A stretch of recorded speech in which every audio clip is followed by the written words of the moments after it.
When you start sewing your completed foundation paper piece units together, you'll see in the instructions it tells you to remove the paper from the seam allowances a lot.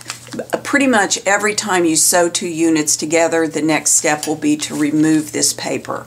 Now the reason I like to remove the paper is twofold. For one reason, if you leave the paper in the seam allowance, pressing this so that it's flat is really hard.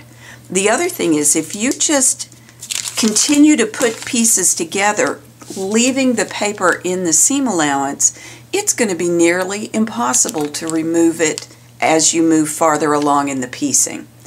And what I found is even though the seam allowance paper is gone, the rest of the paper stays put. There's enough of it left underneath the thread in the seam so that it's not a problem. So, to remove the paper, often there will be stitches that have been sewn through the seam allowance.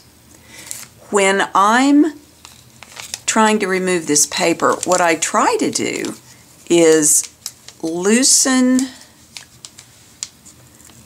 those stitches without tearing the paper. Now, sometimes you can do that and sometimes you can't. If you can't, you'll probably have to use tweezers, and I like these Appliquick ergonomic tweezers for this job. But if you can, it'll crease like this if you always crease on the seam and then tear the vellum just like that, and pull this side and then turn it over on the other side. Now let me show you what happens here. This is another seam that's been sewn through the seam allowance paper. This time, instead of trying to pop those stitches open, I'll just tear that, and see how it doesn't do as well. It left me a bit of paper there. I'm going to ignore it for a minute. I crease this and remove the paper, and then I'm going to crease this down, and see, that pulled over all by itself, so I didn't have to worry about it. Now right here, this paper has not been sewn through, but it's creased, and I'm going to go ahead and tear it along that creased edge.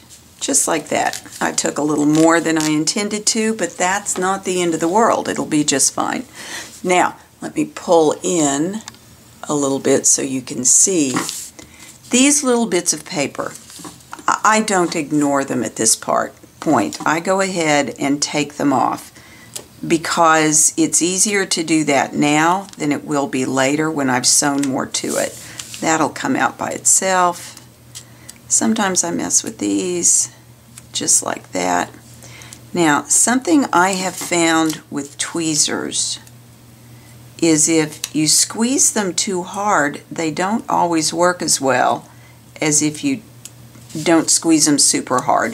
I think that's because if you squeeze them really hard here, it might open up the grip at the end a little bit, although not so much with these. The other thing is I don't want to wear my fingers out with the tweezers.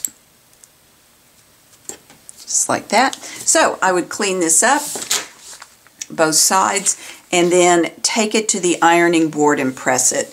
Now you'll notice there are arrows that tells you what direction to press the seam allowance. And I would press this right side up, not wrong side up.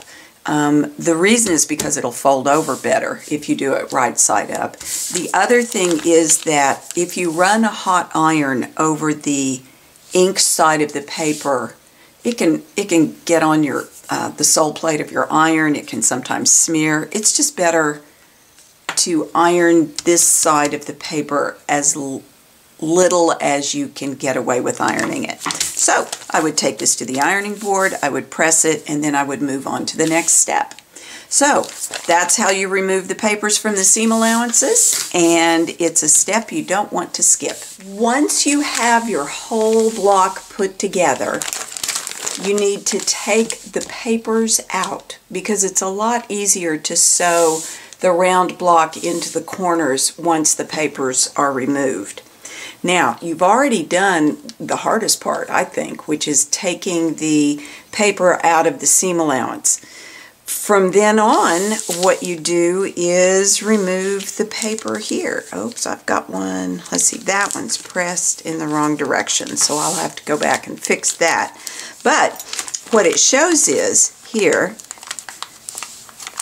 where there's no seam allowance and you have access to the paper, you can reach in with a tool and loosen that, and it pops right out. And then you can crease that right there and do it again. So I can reach in with my tool, and what this is the Appliquick, one of the Appliquick rods. I like it a lot for this job. What else is good? A ballpoint awl is good. But this is really a nice tool. And you see how the paper just pulls free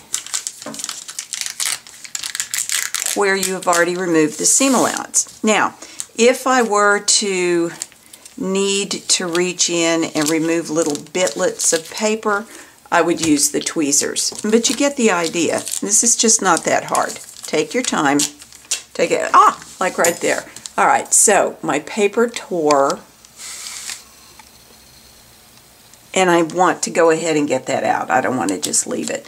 Now, I have watched people do foundation paper piecing, and they get to this point, and what they'll do is they'll take their block and they'll pull it and they'll pop it and they'll do all that stuff.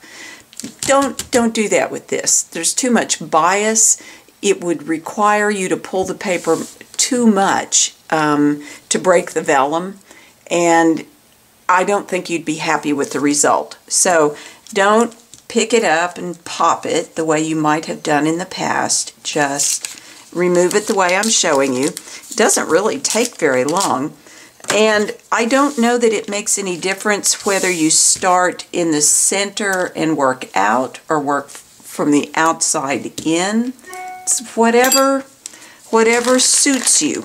You can get in with your fingers if you want to and pop that paper free from the threads. It's easy, and you just take the paper out and then move on to the next step. Once you do have the paper out of the block, take it back to the ironing board, and like for me, I realized I've pressed one seam allowance in the wrong direction. I'll need to go back and fix that. And then I will want to turn this right side up and steam it from the front. Now, remember, when you steam it, where there's multiple seams on top of each other, don't rub your iron back and forth on it and make it shiny. Just give it a nice, good, hot press, and then you'll be ready to set this into the four corners. So, enjoy. This is the fun bits. Happy sewing.